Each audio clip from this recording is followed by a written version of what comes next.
More people than you think suffer arachnophobia, a primal fear of something poisonous lurking, weaving traps, able to scale any surface. At odds, though, with its domestic function, keeping the dwelling clear of flies and other undesirable creatures. A spider the size of a quarter, though, is manageable, but at the size of a horse, even the most rational and logical would recoil in disgust at an 8-legged arachnid, gnashing its mandibles, expelling coils of webbing. The spider strikes the ardent occultist as one of the most outlandish and monstrous examples of the hysteria that so gripped the bayous. An example, though, that in all its multifaceted dimensions and exhaustive iterations vindicates that hysteria. We're, of course, talking about the spider here. The spider is one of the bosses that appears repeatedly in the Louisiana bayou. We don't have much information regarding this malicious monster, both in shape and nature.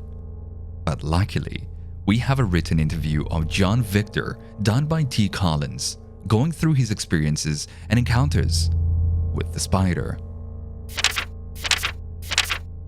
According to him, he was out searching for Dr. Reed when he encountered Dr. Reed's whole party dead, slaughtered, and holed up. Bodies wasting thin where they have died. He began to bury the dead.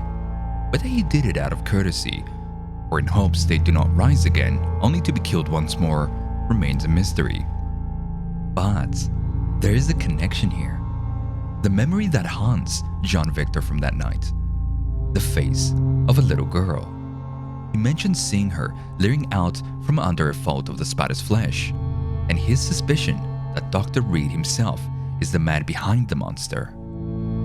John Victor suspects Dr. Reed is responsible for the monster, but I suspect that Dr. Reed is the monster. Let's explore the following piece of lore shared on Twitter originally: The Trials of Dr. Reed.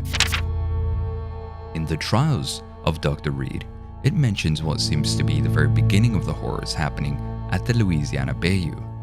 People barricading themselves, hiding and protecting their families and groups from the newfound nightmares. One of those groups was in fact Dr. Reed and another 12 people. And while it brings to light how much Dr. Reed could have helped weather the whole situation, it could very much be a strong connection to it instead. And I quote, "But instead, my God, what he did instead." Let me clear something though. When I say he might be a strong connection, I don't mean Dr. Reed himself, but whatever it was that possessed him. Something as John Victor suspiciously describes as a more evil, primal being. The Trials of Dr. Reed is written in the form of a daily updated diary. In that diary, Dr. Reed seems to not be himself anymore, and he himself suspects so too. At times, he does not even remember his own name and only seems to recall it when addressed by it. As time passes, Dr. Reed seems to be losing himself more and more, blacking out with increasing frequency. Each time he comes back to his senses, people around him appear to have gone missing. At this point in the diary, the process of transformation has become a natural occurrence to Dr. Reed. He describes feeling nothing as he removes his own leg, sawing it off by its femur. Dr. Reed's loss of humanity is made apparent as his diary becomes unreadable, eventually becoming complete gibberish. One last thing I want to mention before moving on are the moths. From start to finish, moths are constantly mentioned accompanying him in the diary. Could the moths be the spirit itself, or is it just a representation of death surrounding him?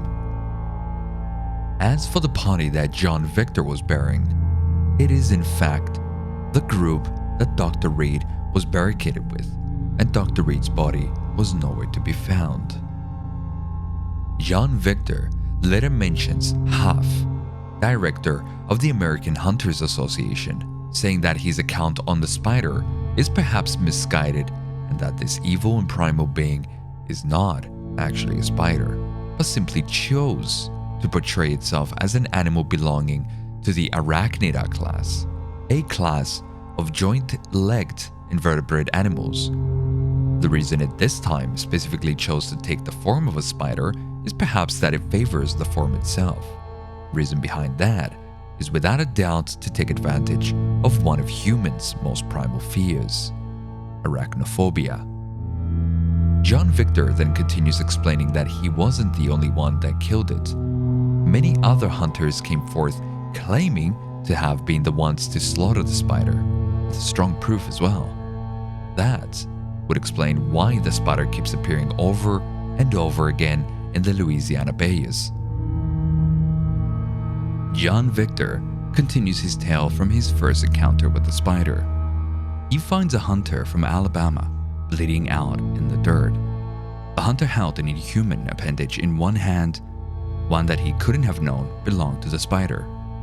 He explains that he thinks it once had been a forearm, but it was hard to tell, for it consisted of two many joints, one ending in a large knuckle and branched off into two deformed toes, or fingers.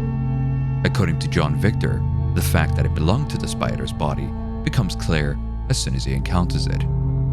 He explained that the spider consists of many human parts, all combined together to form a single monstrous entity. One head located in the mandibles, lungs, heart, stomach, merged together into its bulbous, swollen back. All of it grossly engorged and twisted beyond the limits of its human origin, giving the spider its inhuman endurance and agility.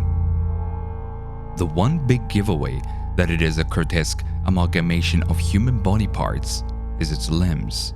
A portion of the limbs are still somehow recognizably of human origin. A single human body is not enough to make up the whole composition of the spider. My speculation is that every time the spider appears, it possesses a new human, each time helping itself to newer, stronger body parts, twisting its body to new forms, mutilating itself further and further, growing stronger and stronger. The spider that John Victor mentions in the very beginning is in fact Dr. Reed and his party, or what remains of them. Does that mean this face we regularly see in the game is that of Dr. Reed? Let me know down below in the comments of what you think about that. I hope you all enjoyed my little take on the spider lore in Hunt Showdown.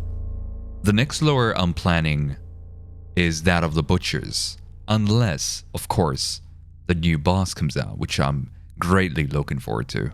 And I hope you guys are looking forward to that as well.